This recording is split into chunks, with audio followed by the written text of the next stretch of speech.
Hi, my name is Ryan Monahan. I am your DECA president for this year. This is now my third year on DECA, and last year I was the vice president of communications. This year as president, my job is to work with Ms. Mannheim, our sponsor, and my other council members to make sure DECA is running as smooth as possible and to make any improvements that we can to make DECA even better than it already is. In competitions, my job is retail merchandising, where I am given a problem with the company I work for and I have to figure out a solution or some way to get around this problem and keep going.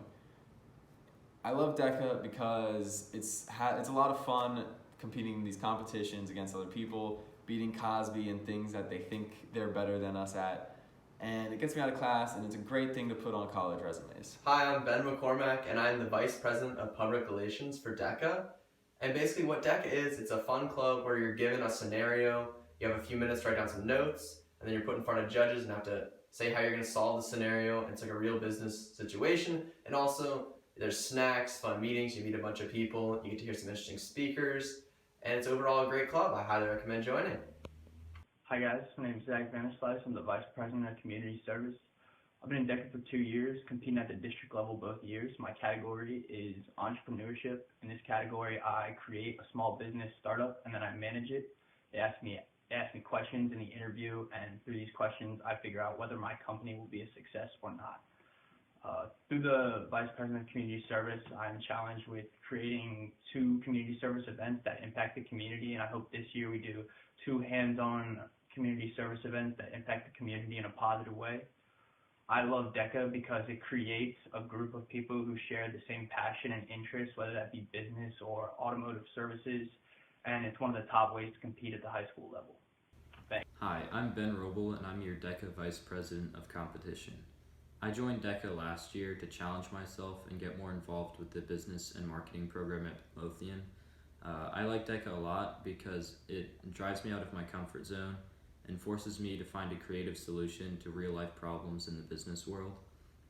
I think you should join DECA because it gets you to meet new people that are in the same type of classes as you are, not only at Midlothian but in other schools, through events like the district and state competition, where you get to compete against other schools in the county and in the state. I was lucky enough last year to go to internationals, where you can meet a lot of really smart people in the same programs and in the same classes, and you get to form real connections with people.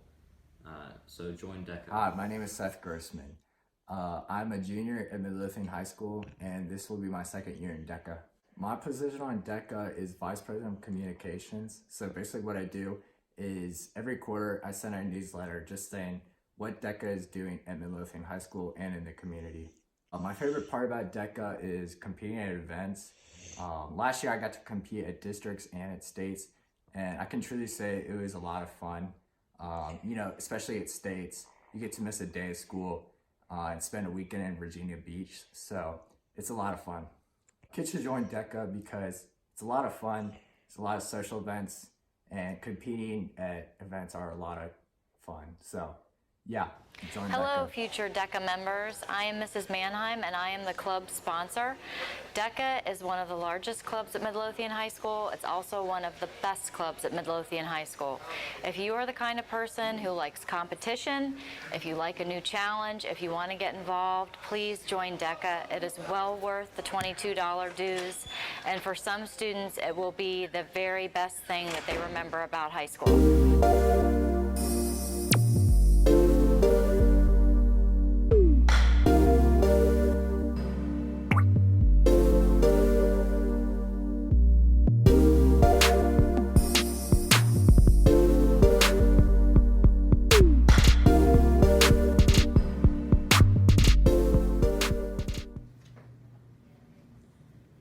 All right, Ben, your time's up. It's time to go back and meet the judge now.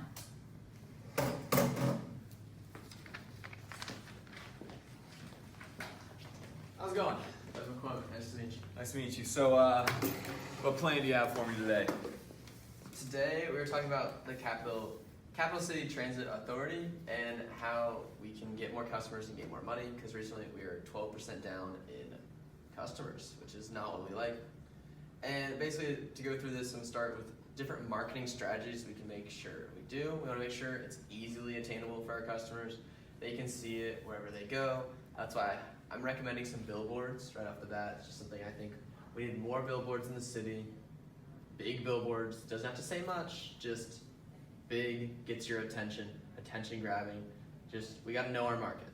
Market identification, we really need to identify our target market. We shouldn't really be marketing as much, I think, to kids, because I think our main customers can be more working class people going to their job every morning, riding the bus.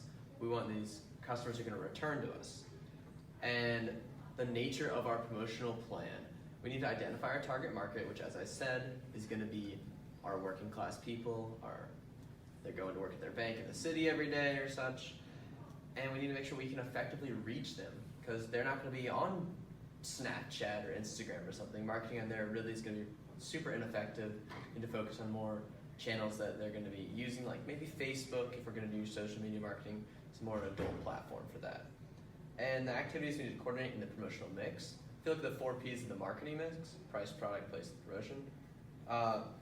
Promotion involves how you're going to reach your customers, and basically we want to make sure that we are going to properly reach them, because without that, none of the other things in the marketing mix are really going to matter, and then we're going to go bankrupt. So we want to make sure we properly reach our customers, otherwise our sales will continue to decline and we will not reach them. The communication channels I recommend using in promotion, we're using business to consumer, obviously, because no other businesses are involved in these relations. And we're gonna use a lot of online advertising, but on sites that like adults may be going, like advertise on CNN or some website that adults maybe look at articles on. And we can also advertise, as I said, on billboards. It's gonna be more indirect advertising, not as much face-to-face. We're not gonna have someone going on handing out flyers necessarily. Just don't think that would be as effective, or because you have to pay them an hourly rate and it really wouldn't be worth it. So the overall solution is to market mainly to our target market, obviously, to our target market, the adults who are working jobs and companies with lots of employees. And also, I'd like to change up our day pass with the buses. Instead of a 31-day pass, which is $50, we're gonna offer a 50-day pass, but it's $100, and I think a lot of people will buy that and will actually get us some more money there. And I think the single ride fee of $1.50 is fine. I think we can keep that. If things do continue going south, though, I'd recommend lowering that maybe to $1.25. All right, so a couple questions. You were talking about having billboards, and of course that's going to cost a lot of money. So how much, and if it will, cost us much money? Well, one thing I'm thinking is we do some fundraisers, like volunteer 5Ks to earn us money to pay for our billboards, so it's essentially free advertising. All right, and how long will this promotion run for?